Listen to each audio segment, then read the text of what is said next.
กิ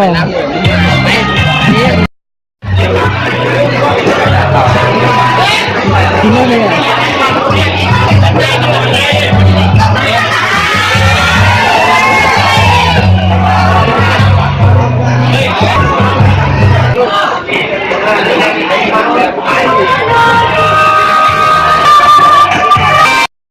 เอาลงเพชรเลยใช่ไหมรู้สึกขนาดเกี่ยวกับการงานไม่รู้สึก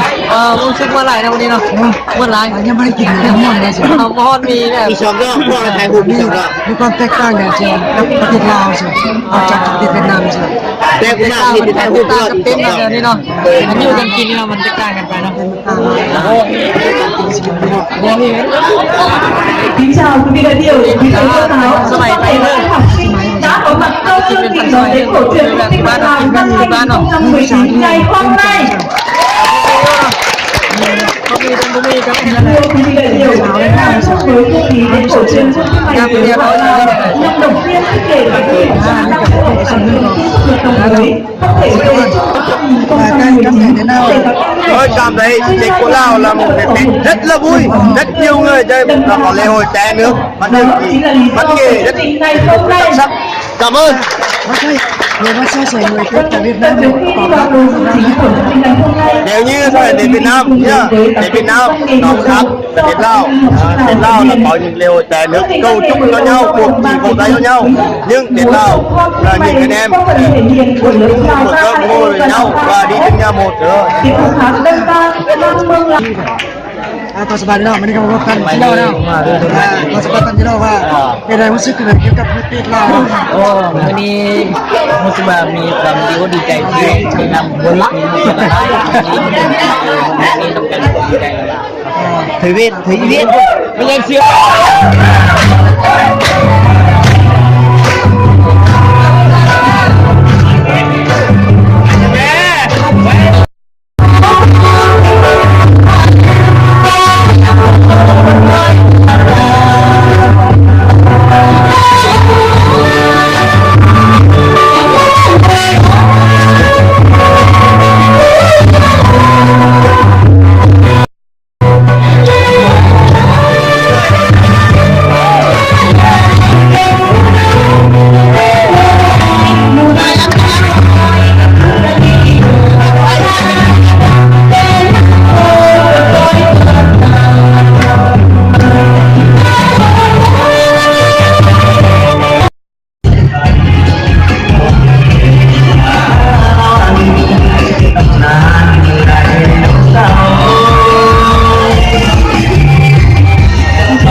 สบายเนาะวันนี้เราพักกันด้านท้ายเนาะด้านมีความรู้สึกขนาดเกี่ยวกับการจัดตั้งบุตรมาเก็บน้ำเนาะก็ดีใจแล้วว่าปีนึงมาได้เมื่ออะไรปีนึงมีอะไรสาเหตุอย่างที่ประเมินว่าสาเหตุที่ประเมินง่ายเงี้ยคนเดียวไม่ได้เมื่อว่าเอาตรง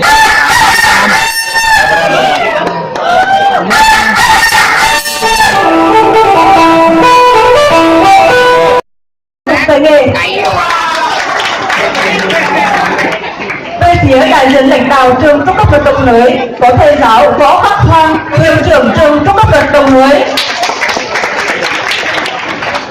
Về tham dự chương trình đón Tết cổ truyền Quốc tế ngày hôm nay còn có các tập thể giáo viên và trung tâm của trung tâm giáo dục dạy nghề Đồng Hới và trường trung cấp Đồng Hới cũng như sự tham gia của gần 300 lưu học sinh Lào. Và hôm nay về đưa tin cho chương trình của chúng ta có báo pháp luật, báo Quảng Bình và đài truyền hình Quảng Bình và cùng nhiệt liệt chào mừng. Thưa quý vị, và tiếp theo chương trình ngày hôm nay, tôi xin trân trọng kính mời học sinh Samaithon lớp Lào 32E đại diện cho học sinh Lào nên đọc điển văn chào mừng Tết Lào. Xin trân trọng kính mời.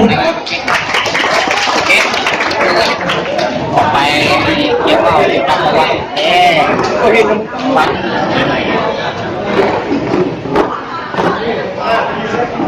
เขาว่าเอาห้าชงเขามาซื้อ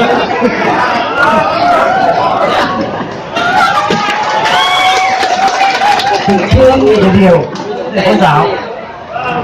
cùng toàn thể các bạn học sinh sinh viên, học sinh thân mến, em tên là Samaithon, học sinh lớp Đao K2E.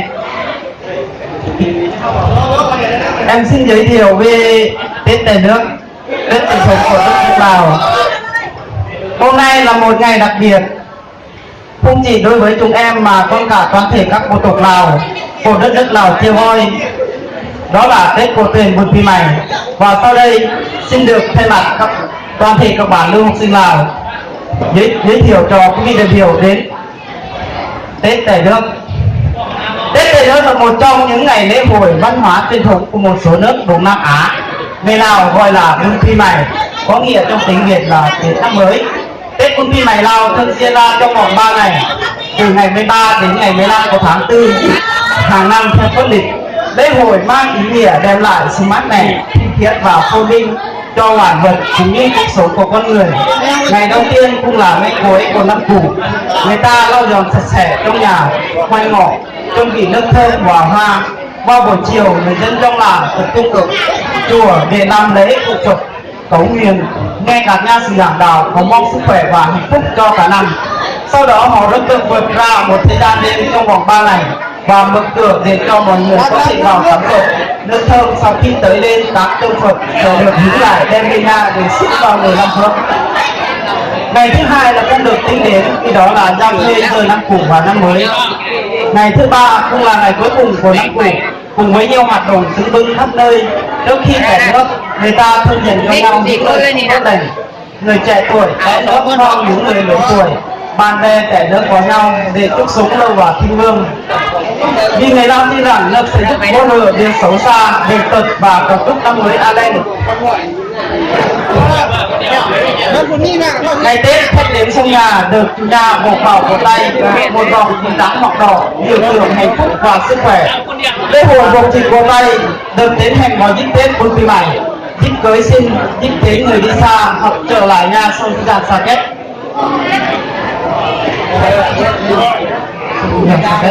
Từng ra vân vân. Phong tục này còn được dành cho bạn bè thân thiết với gia chủ.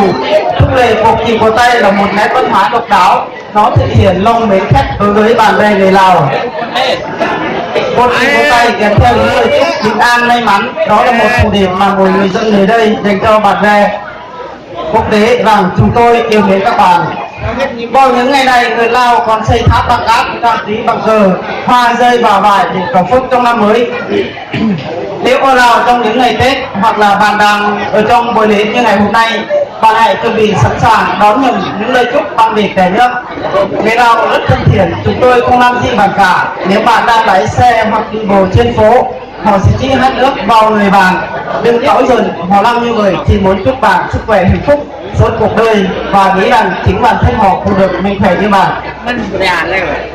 Đó chính là nét văn hóa đẹp, nét văn hóa ngày Tết. Nhân dịp Tết đến xuân về, em xin chúc tất cả quý thầy cô giáo cùng toàn thể các bạn luôn có một cái Tết thật đầm ấm, tràn ngập niềm vui. Một lần nữa xin chúc tất cả quý vị đại biểu, quý thầy cô giáo trẻ nước vui vẻ, ai được Tết nâng nhiều thì sẽ hạnh phúc nhiều. Em xin chân thành cảm ơn. Mời thầy.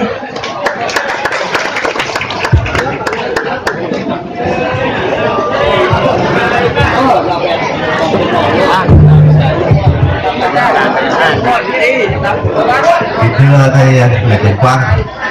có giám đốc trung tâm giáo dục dạy nghề Đồng Hới, cùng toàn thể các thầy cô giáo của trường trung tâm giáo dục dạy nghề Đồng Hới, học sinh. Và hôm nay trong một cái không khí rất là vui hội xúc động, thì tôi xin thay mặt cho lãnh đạo nhà trường có những lời chúc mừng đối với các Đi đây, không khỏe hơn. Chưa được gì trời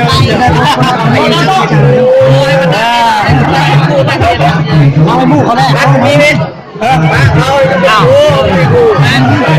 Giết kia chạy. Bên trong không có ai được rồi. Chắc của con hay không có. Đây cái nặng. YouTube nghe vẻ hạnh phúc vui vẻ mặc được YouTube đấy nó cái này anh em cũng đang mượn đâu làm luôn có sự anh mượn đấy cái gì trong sức này rồi trong quá rồi mà chịu